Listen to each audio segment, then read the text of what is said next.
서해 피격 사건 등에 대한 전방위 수사가 문재인 정부 윗선을 향하는 가운데 지난 정부 주요 인사들이 관련 의혹을 조목조목 반박했습니다.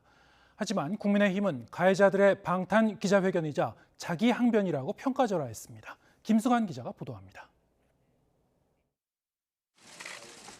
문재인 정부 안보라인 인사들이 한자리에 모여 서해 피격 사건 등과 관련한 의혹들을 전면 부인했습니다.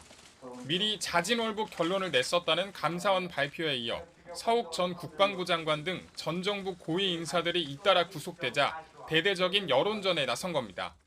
평화와 안보를 위한 남북관계조차 전 정권에 대한 정치 보복의 대상으로 삼는 것은 제 발등을 찍는 것이 대한민국 최고의 헌법기관, 최고의 정보기관이 없는 사실을 만들어내고 있기 때문에 앞뒤가 맞지 않는다고 생각합니다.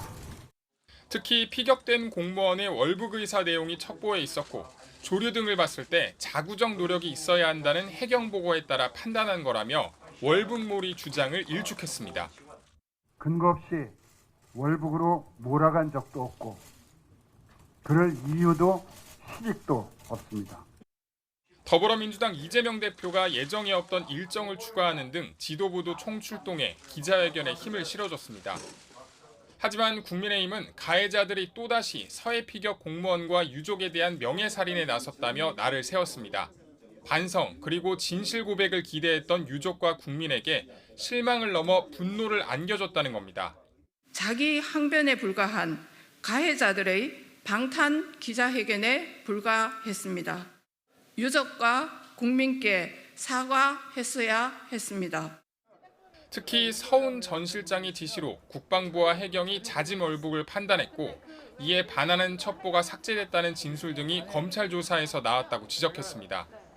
문재인 전 대통령까지 겨냥하며 압박 수위를 끌어올렸습니다. 문재인 대통령이 어떤 보고를 받았는지 그리고 어떤 지시를 했는지에 대한 국민적 궁금증도 풀어야 할 것이다. 이렇게 지난 정부 안보 현안을 두고 여야 공방이 격화되면서 국민의힘목 국회부의장 선출은 민주당의 반대로 다음 달로 미뤄졌습니다. 여기에다 민주당이 다음 주 감사원법 개정안을 당론 발의하겠다고 예고하자 여당은 어디까지 시스템을 망가뜨리려 하느냐며 반발하고 있어서 여야의 대치 전선은 더욱 넓어지는 모양새입니다. YTN 김승환입니다.